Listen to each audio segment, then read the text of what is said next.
Ini harus kita yakini sehingga kita paham. Boten ngeluh ketika berdoa wis sakmono suwene boten dikabulno karo Allah. Doa Ashabul Kahfi niki nek jenengan renung iki pun kita tahu semua. Jalan keluar dari doa mereka itu kapan dikabulkan? Langsung ngoten. Nggih mboten. Akhirnya mereka berada di gua pagi hari, mari ngono kepegelen turu. Lah turu niki nggih mboten sedina rong dina, mboten sedina. Telung dina mboten. Tapi digentukno terus karya Allah, diturukno terus. Sampai pinten? Sampai 300 tahun. Tonton ya, di-subscribe ya.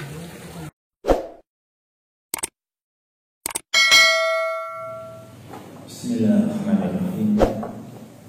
Assalamualaikum warahmatullahi wabarakatuh. Innal hamdalillah nahmaduhu wa nasta'inuhu wa nastaghfiruh wa na'udzu billahi min shururi anfusina wa min sayyiati a'malina may yahdihillahu fala mudilla lahu wa may yudlilhu fala hadiya lahu. Asyhadu an la ilaha illallah wa asyhadu anna Muhammadan abduhu wa rasuluh. Allahumma shalli ala Muhammad wa ala ali Muhammad wa ala alihi wa sahbihi ajma'in. Para jamaah sekalian yang dirahmati oleh Allah, alhamdulillah pada kesempatan pagi hari ini kita bertemu kembali di majelis yang penuh berkah ini tanpa kekurangan suatu apapun insyaallah. Mudah-mudahan apa yang bisa kita renungi bersama dari satu ayat dua ayat mampu untuk meningkatkan kualitas keimanan kita, ketakwaan kita, serta ketaatan kita kepada Allah Subhanahu wa taala. Salawat serta salam mudah-mudahan senantiasa tercurahkan kepada junjungan kita Nabi Muhammad sallallahu alaihi wasallam. Amin ya rabbal alamin. Kita sepertinya sampai pada ayat yang ke-12. A'udzu billahi minasyaitonir rajim. Bismillahirrahmanirrahim. Nahnu naqussu 'alaika naba'ahum bil haqq. Innahum fityatun amanu bi rabbihim wa zidnahum huda. Kemudian kami bangunkan mereka.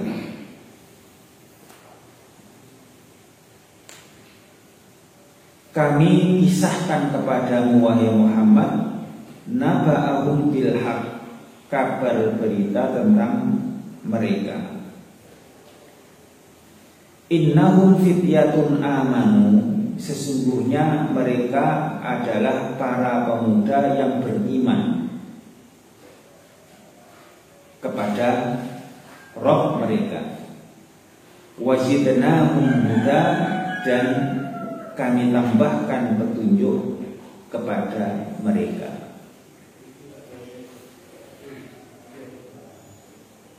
Para jamaah, kisah ini diceritakan dalam Al-Quran bahwa kisah yang diceritakan ini itu merupakan kisah yang nyata, kisah yang benar. Boten kisah sing digawe-gawe, boten kisah sing merupakan dongengan belaka. Sebagaimana pertanyaan orang-orang Yahudi yang menyuruh utusan dari orang-orang Quraisy itu menanyakan masalah ini. Kemudian Allah menceritakan cerita ini dalam surat Al-Kahfi.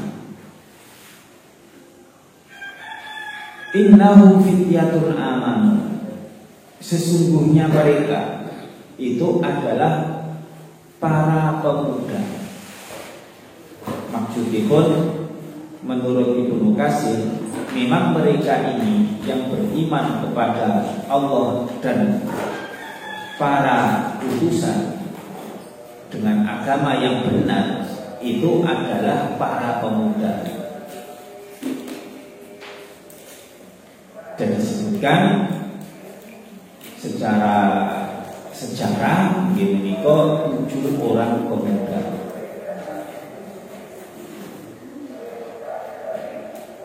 Bi rabbihim wazidnahum huda. Wazidnahum huda, dan kami tambah mereka dengan petunjuk.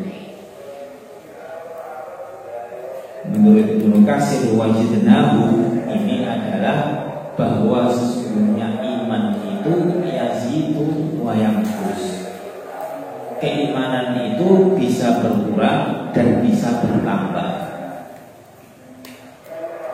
Para pemuda niki ketika mereka mulai bertemu, niki awal pun kula jelasaken, mereka bertemu niki dalam keadaan tidak saling mengenal.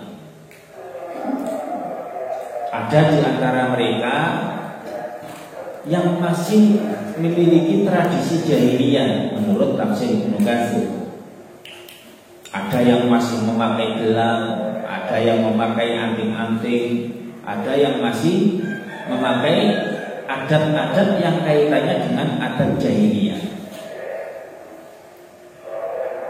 Ini menunjukkan bahwa keimanan mereka itu tidak semuanya sama, berbeda-beda. Akan tetapi Allah kemudian menambahkan keimanan mereka dan memberikan mereka petunjuk, sehingga nopo, sehingga kuat dalam menjalani keimanan mereka. Niki kisah yang disebutkan tentang niki panjang lebar gitu. Tapi kula hanya meringkas bahwa suatu hari mereka itu sedang merayakan hari raya. Di situ mereka menyembelih hewan-hewan korban yang dipersembahkan kepada berhala mereka. Kemudian 7 orang pemuda ini menghindari perbuatan-perbuatan mereka serta mengingkari apa yang mereka lihat. Namun mereka tidak berani, para jamaah, boten wani, tidak berani untuk menyatakan ketidaksesuaian antara hati mereka dan kenyataan tersebut. Arep melarang di boten wani, protes di boten wani. Soalnya yang mereka lakukan itu adalah perbuatan yang tercela, perbuatan yang musyrik. Namun yang dilakukan oleh orang-orang ini, maksudnya orang-orang yang melakukan perkara ini adalah para penguasa, raja, dan orang-orang yang terhormat, orang-orang bangsawan dan masyarakat semuanya. Terus mereka berteman. Ini menunjukkan suatu hukum, para jamaah, bahwa keimanan itu boleh untuk kita sembunyikan. Ketika kita melihat suatu perkara yang kaitannya dengan kezaliman, yang kaitannya dengan kemaksiatan, kesyirikan, dilakukan oleh orang-orang yang berkuasa, oleh orang-orang yang memiliki kekuasaan, tetapi kalau seandainya kita ingatkan, itu mengancam nyawa kita atau mengancam perkara-perkara yang kaitannya dengan bahaya, maka boleh untuk tidak kita lakukan. Ini masalah dakwah ya. Terus kalau kita seandainya betul memiliki kekuatan, terus seandainya kita mengingatkan itu kemudian kita dibunuh, boleh kita tidak berdakwah. boleh kita tinggalkan dakwah itu. Terus niki perkara yang kaitannya dengan masalah dakwah dan trik dalam berdakwah. Makanya ini berdakwah itu harus secara komprehensif, secara lembut, secara bagus. Kemudian juga punya trik-trik. Jangan sampai membahayakan keimanan kita. Jangan sampai kita dibunuh lantaran dakwah itu. Jangan sampai membuat madorot, yang mana kalau sampai membuat madorot kita malah susah. Boleh betul apa-apa. Meskipun enten sebagian kalangan yang kalau seandainya berbuat seperti ini itu malah membuat masalah. Umpamanya seorang ulama yang dia itu dianut oleh para umatnya, maksudnya para jamaahnya yang begitu banyak dan lain sebagainya. Kalau seandainya diam dengan kemungkaran yang terjadi, ini akan membuat masalah yang kaitannya dengan turunnya keimanan. Tetapi secara garis besar boleh kita menyembunyikan keimanan saat perkara-perkara ini tidak perlu untuk kita jelaskan. Pemuda Ashabul Kahfi koyo ngoten. Warabatna ala qulubihim idza qamu, dan kami teguhkan hati mereka ketika mereka berdiri. Faqalu rabbuna rabbus samawati wal ardh, lalu mereka berkata, Tuhan kami adalah Tuhan langit dan bumi. Lan nad'u min dunihi ilaha, kami tidak menyeru Tuhan selain Dia. Laqad qulna idzan syaqqa, kalau kami berbuat demikian, tentu kami telah mengucapkan perkataan yang sangat jauh dari kebenaran. Allah para jamaah temriki menjelaskan menurut tafsir Ibnu Katsir, ketika pemuda niki sampun bertemu, lantas mereka mulai memperkenalkan diri. Pada asalnya ketemu niki mboten maksud mengenalkan diri mboten, tapi mereka diam, kemudian untuk beberapa saat lamanya tidak ada seorang pun yang berani untuk menceritakan maksud mereka menjauhkan diri ini.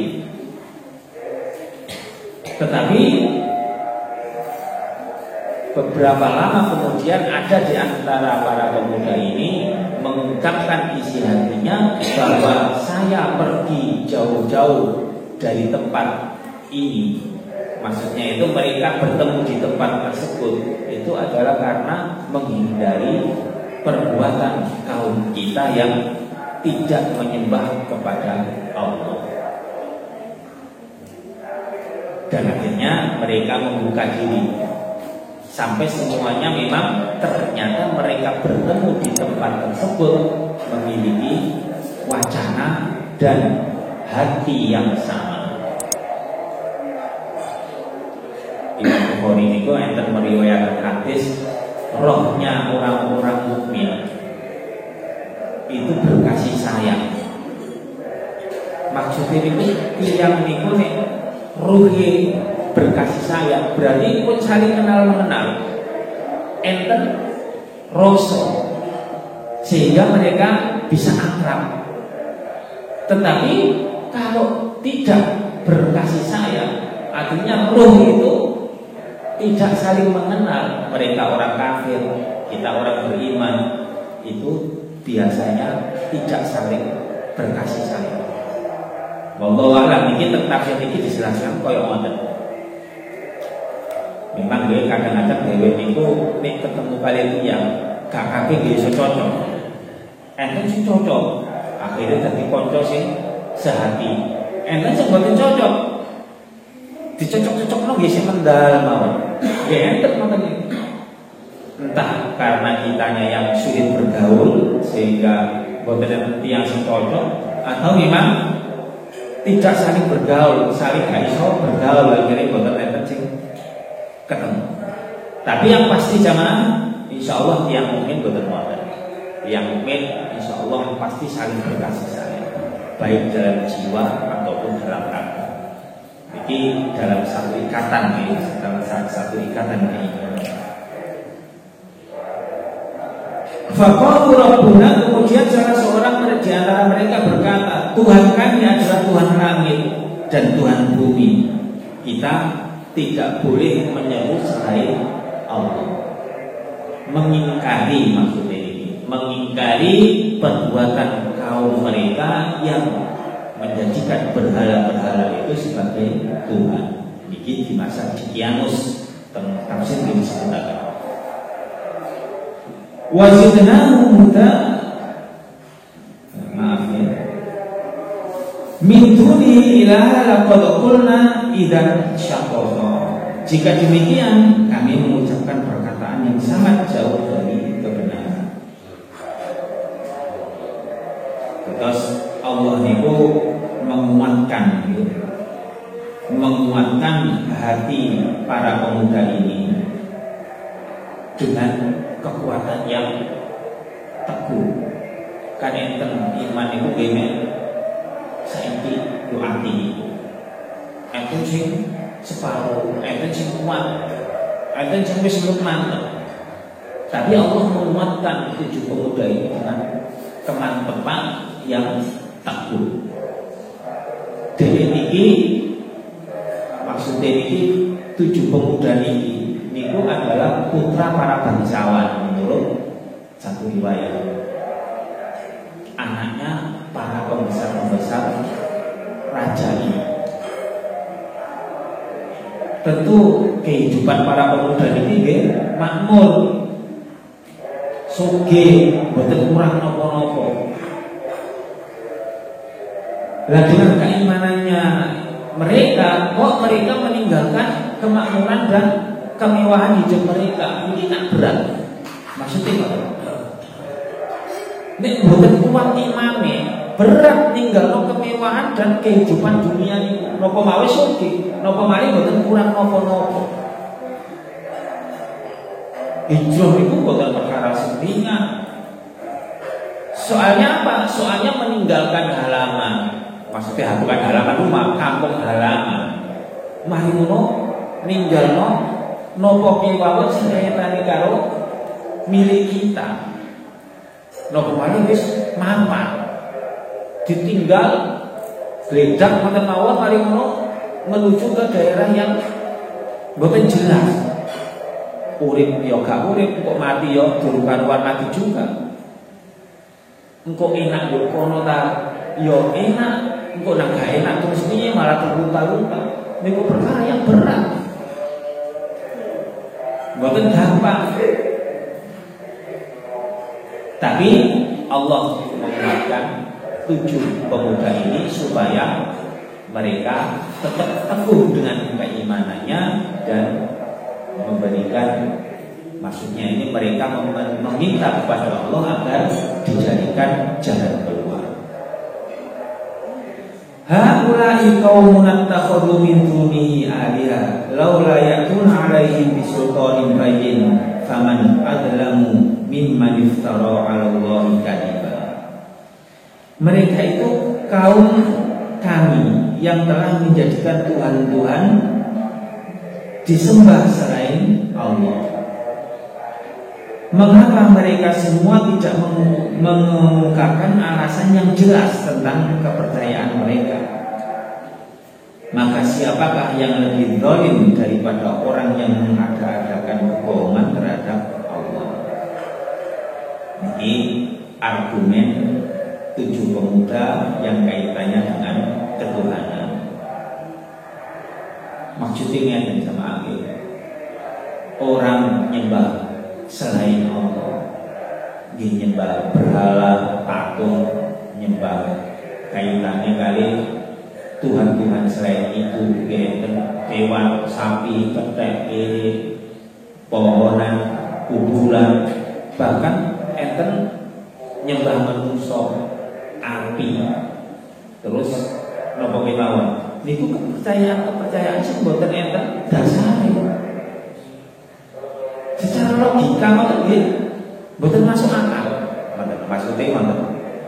Gak perlu ono kitab pasti. Gak perlu ono rasul, ora perlu ono penjelas-penjelas yang membuktikan bahwa Tuhan itu gak ada. Secara logika tiang itu pun paham. Tapi nggih Allah itu memberikan petunjuk sesuai dengan apa yang Dia kehendaki. Wis jelas nyembah berhala itu patung-patung nggih mereka buat dhewe. Itu contoh tunggal mau. Kali di wonten napa-napa sih. Patung iki digawe dhewe. Mari ngono disembah-sembah dhewe, diangkat-angkat dhewe, dikei mangan dhewe. Logika mboten. Nek mboten gendeng ngoten koyoke nggih mboten. Maksudnya napa? Wis ngerti patung mboten iso nyala, mboten iso ngrungokno, nggih mboten iso nedhok, tapi nek dikei sesajen, diongkon mangan jeruk, diongkon mangan buah-buah, diongkon mangan napa-napa, kan ngoten. Niki mboten logika, mboten masuk akal. Kadang-kadang nggih kula biyen cilik niku nggih gradel, seneng budoi. Nek ana wong ngekeki sesajen kuburan, ana apa sing panganan-panganan sing kula niku nggih seneng, nggih nek jumpa tak pangan. Kadang diutisi ngono, engko wong ngomong, "Lho iya, sajenku dipangan karo si Mbah Reksa." Padahal diutisi lari-lari angin. Ngoten. Tapi ngeten iki nggih kelakon. Jamaah nggih dados untuk meyakinkan kita bahwa Allah itu menciptakan langit dan bumi, penguasa alam semesta ini itu mboten atik hujan mestinya. Itu jelas. Lah Tuhan liyane napa bisa mawon? Mosok ana sengenge disembah. Mergane dhewe memberikan sinar kepada kita. Ya mestinya sing nembah sengenge. Lah benar. Mosok enten bulan bintang disembah. Ya mestinya sing nyiptakno bulan bintang. Mboten bintange.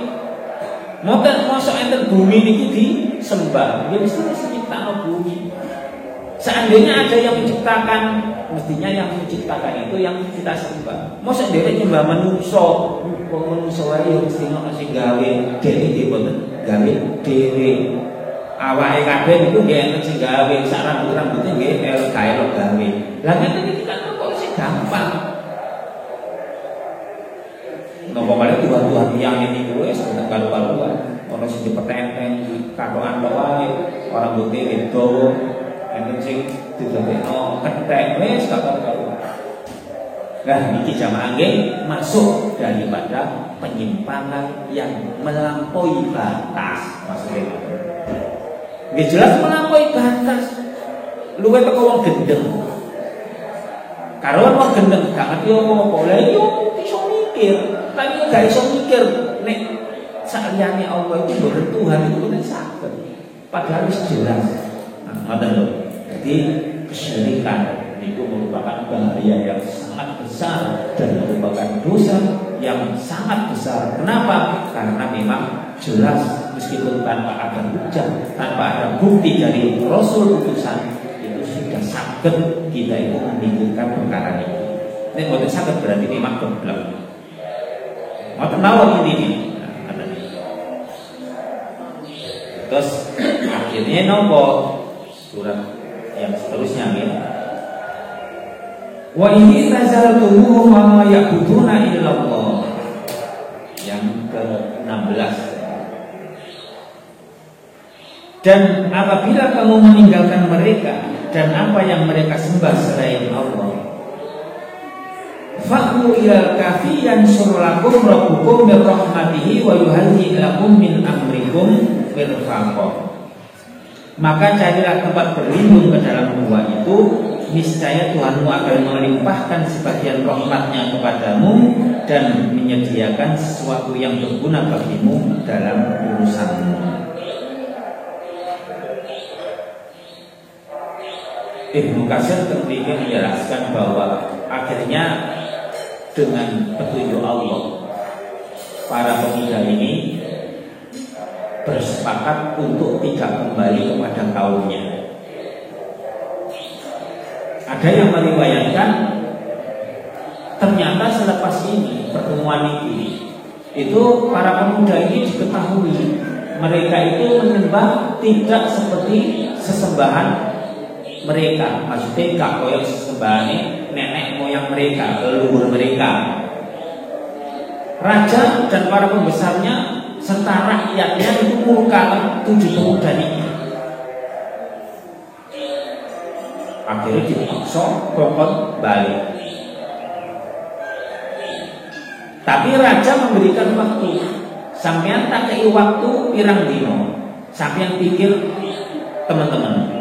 Sampean balik, sampean selamat. Tapi kak sampean balik, sampean disiksa sampai sampean gelem murtad. Utawa nek gelem murtad sampean kami pateni. Sampean tak pateni.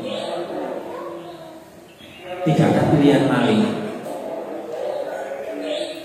Wis ngoten niku nggih sunatullah teng dunya ket biyen sampai saiki. Tiyang mungkin niku nggih ancamane mesti ngoten. Napa malih hanya minoritas.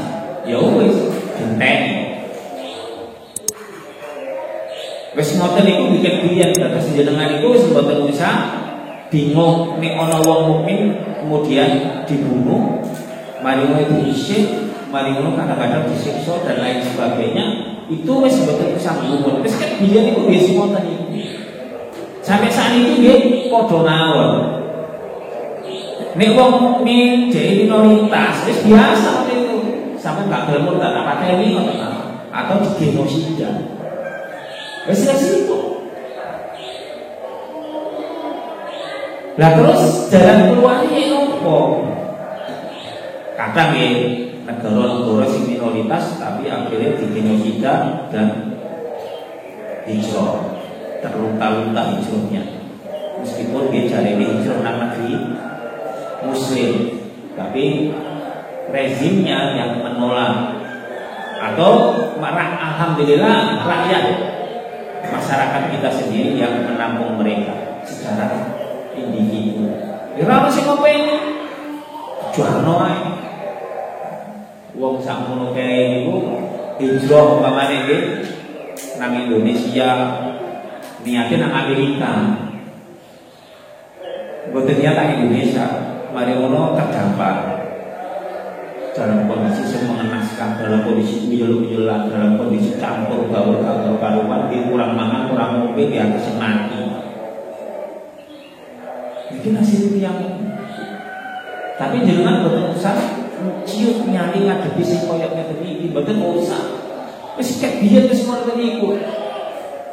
Justru dengan meninggal dalam kondisi seperti itu, Allah tidak akan membiarkan mereka mati sia-sia.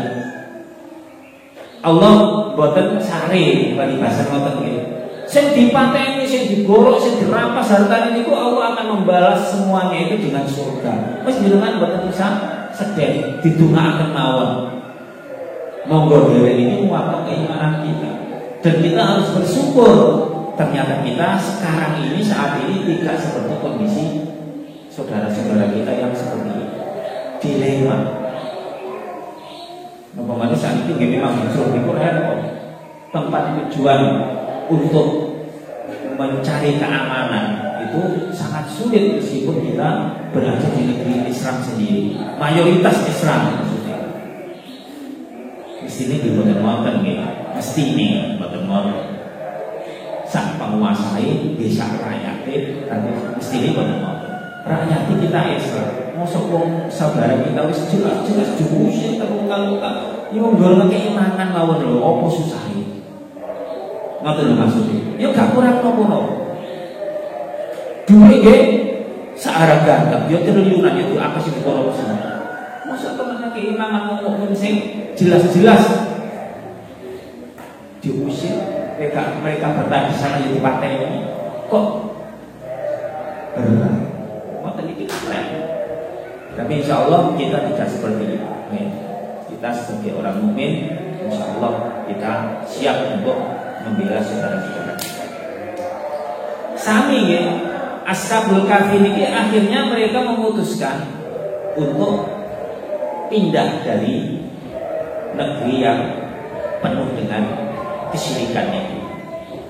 Ibnu Katsir ingin menjelaskan bahwa memang cara yang perlu dilakukan dalam kondisi seperti ini, dalam kondisi seperti itu adalah hijrah, jalan yang paling baik. Supaya apa? Supaya keimanan itu bisa diselamatkan. Karena kalau tidak hijrah akan dibinasakan. Terus jalan satu-satunya ya hijrah, menjauhi mereka atau mengisolasi diri ketika keberjatan itu pun merajalela. Itu lebih baik kita tidak banyak bergaul dengan manusia-manusia. Lebih baik kita mengisolasi diri walau karena virus corona. Soalnya kalau kita berbaur dengan masyarakat yang sudah rusak, yang sudah tidak bisa kita benahi, itu malah kita yang ikut mereka, bukan mereka ikut kita. Jadi menurut Ibnu Katsir, jadi cara yang paling efektif agar menyelamatkan keimanan kita itu harus hijrah. Nek kondisi ini kayak ngeten iki. Hijrah kalau memang mampu. Tetapi bukan berarti menjauhkan diri dari masyarakat di luar.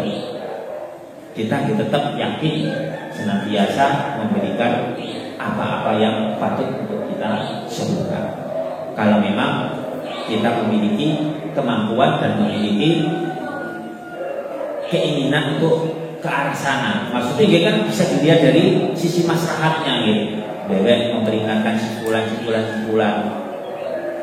Kita mampu. Nek boten mampu boten usah. Nah, ada. Nek boten mampu boten usah. Umpamanya kita mengingatkan satu masyarakat. Kalau kita seandainya di dalam pikiran kita memiliki kemampuan, boten apa-apa. Kita memiliki kemampuan, mungkin kita kaya, mungkin kita wibawa, mungkin kita memiliki kekuatan lain lah. Tidak apa-apa. Tetapi jangan kalau kita tidak mampu, timbangannya grundong das kita. Anak jawab sedih anak, sedih bojo, boten usah. Boten usah.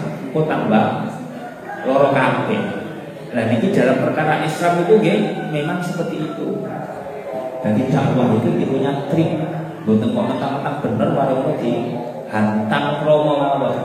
Semuanya punya trik. Dan la yukallifullahu nafsan illa wus'aha. Allah itu tidak membebani hambanya dengan perkara-perkara yang dia tidak sanggup. Ini wis gak mampu untuk dakwah, ya napa malih. Menyembunyikan keimanan itu pun tradisi umat-umat sebelum kita. Zaman Fir'aun yang mukmin, bahkan istrinya sendiri akhirnya ketahuan mukmin, nah akhirnya dibuang, betul diobok bodok karo minyak mana-mana. Wes biasa, sunatullah. Pejabat-pejabat yang dari mukmin karo rojo gak gelem mutat jadi graji. Ah gak gelem mutat, graji buat graji teman-teman. Memang resiko jamaah. Resiko. Makanya kondisi yang memberikan keadaan seperti ini, tidak apa-apa kita menyembunyikan keimanan kalau memang keimanan kita bisa berbahaya bagi diri kita.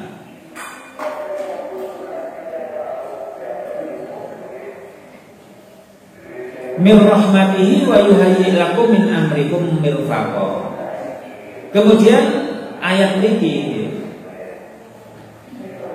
dengan mereka bersembunyi di dalam gua, mudah-mudahan Allah itu memberikan rahmat,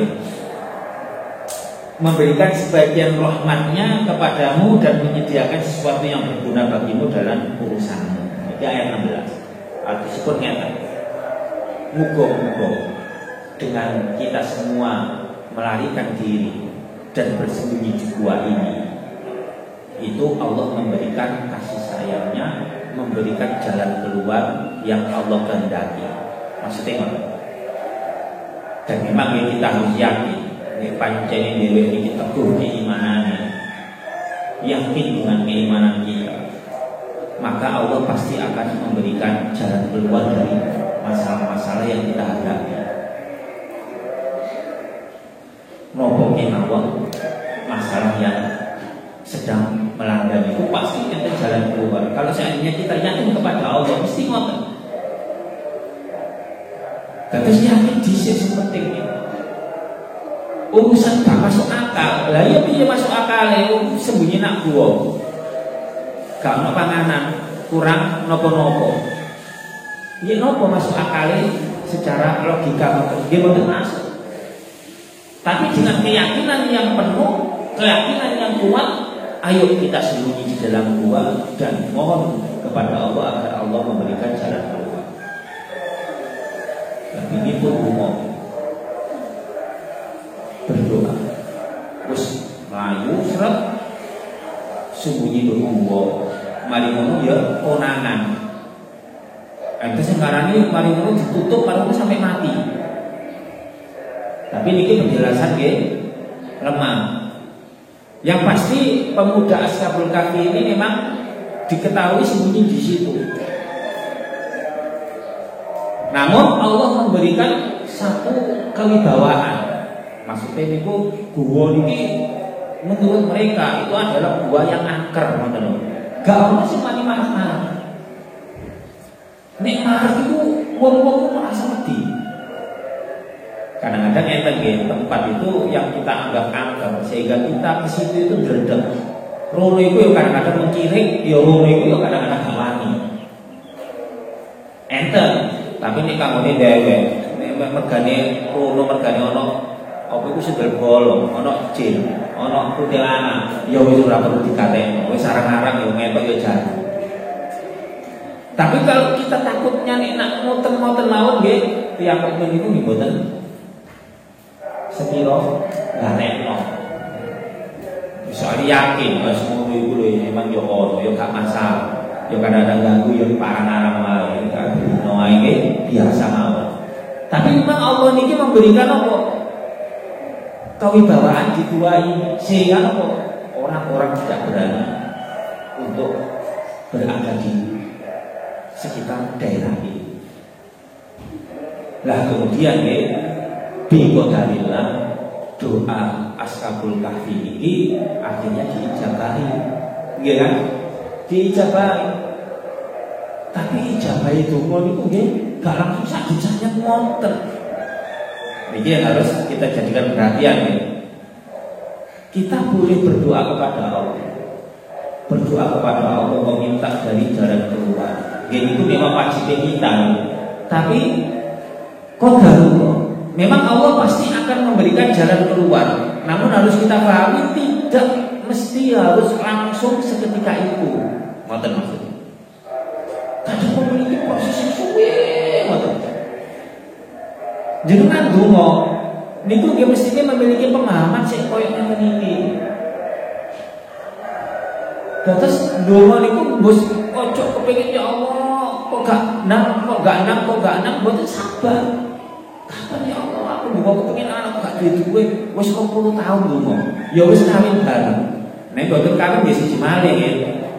Jare kawin jaro kepengin duwe anak. Nek teko waktu nggih mboten mungkin. Pun kawin tapi pun donga gak dikekeki.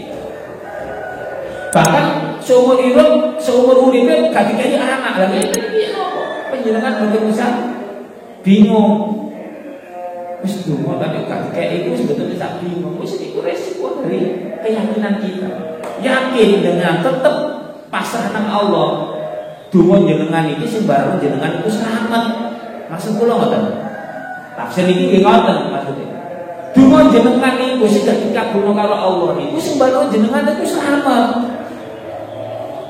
Dadi mboten Gus dikabulno doa mesti selamat nggih mboten. Nggih niku alhamdulillah lah bonus.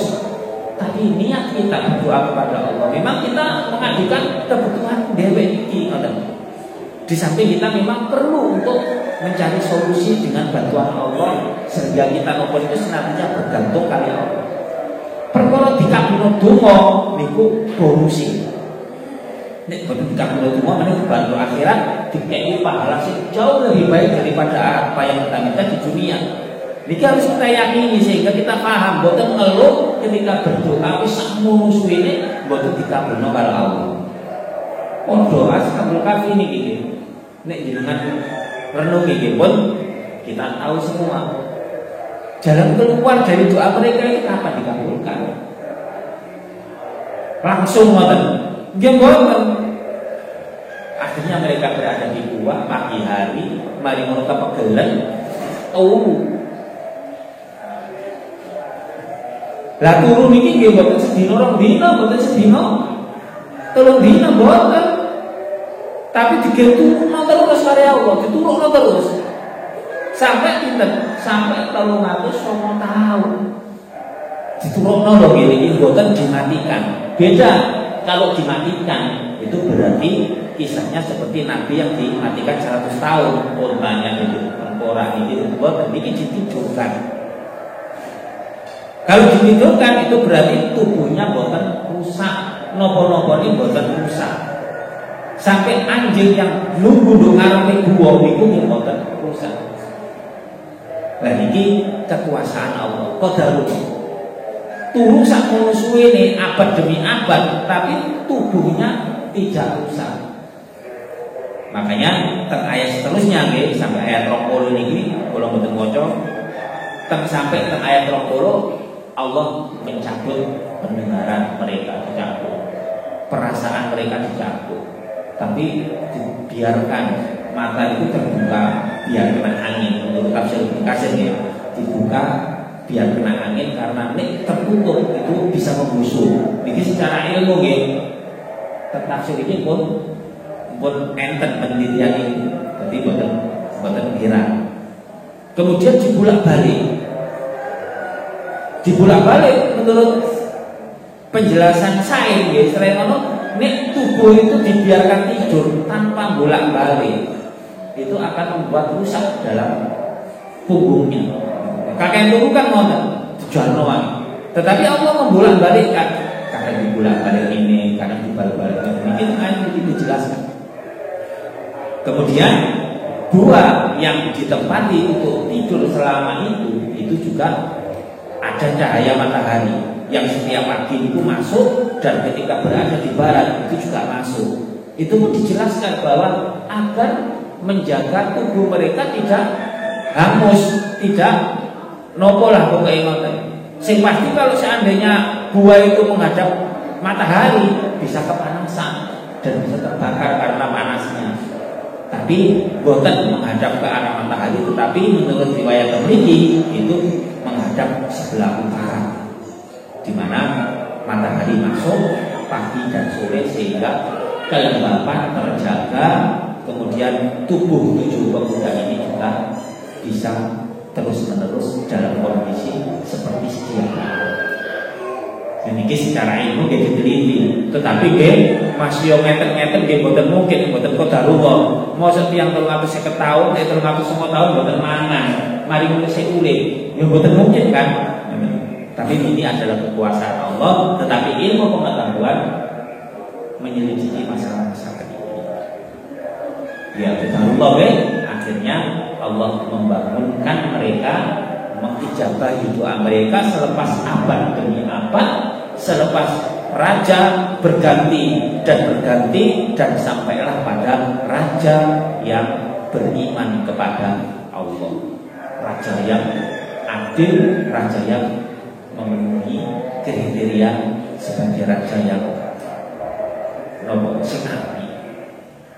Pas masa itu akhirnya dibangunkan oleh Allah dan dalam kondisi seperti tidak terjadi apa-apa. Rambutnya itu gowo, kalau nggak bisa ketahui ya nopo, kira-kira rambut dijamno dan buat dipotong, kukunya ya nopo berarti Allah memberikan persis seperti mereka sebelum bangun. Ya kuku ngono akhirnya kita sangat sih. Ini buatan enten sing nyono, buatan enten sing nyono nih. Jadi itu wis turu sak ngono suwe. barang tukang ukur kali bahasa kalau kita gitu dia ini sudah pirang jam semua kenal buatan proses itu bisa memasuki banyak yang film gitu jangan film itu jam gitu banyak film mesek gitu moro-moro wis tangi seger tapi belum jam ngerti wis buku itu jam tapi tiap ini qadarullah gak ngerti belas pakaiannya cepat kabeh rambutnya bisa monten kuku ini gimana gawa kumisnya gimana gawa wis napa ning mau niku koyo sediakan akhirnya takok jawa iki paling yo setengah hari lah wong saiki wingi dewe mlebu nggih pagi mari ngono saiki bangune waktu sore berarti ya sedina paling debat wis gak ono gak sing ngerti ya wis akhirnya mereka memfokuskan diri iki lesu nanti omongan fokusnya nak beriku akhirnya lesu manusiawi mari mangan gak ini mari turu sama lesu ini Allah memberikan rasa lapar ya sangat bawah gitu kayak rasa lapar itu tadi manusiawinya dibangkitkan lagi dan diberi rasa lapar yang akhirnya Allah memberikan penjelasan nanti dalam kisah ayat-ayat yang seterusnya. Nanti sampai setengah 6 ya, mungkin satu kali kisah ini kita bahas lagi insyaallah. Mudah-mudahan yang bermanfaat dan beliau bisa menambah wacana ilmu juga menambah wacana tentang masalah-masalah yang sebelumnya tidak kita tahu. Mudah-mudahan Allah memberikan keteguhan kita untuk senantiasa beriman kepadanya. Amin ya rabbal alamin. Kalau kita cekap semata, mungkin apa yang kita sampaikan bisa bermanfaat. Assalamualaikum warahmatullahi wabarakatuh.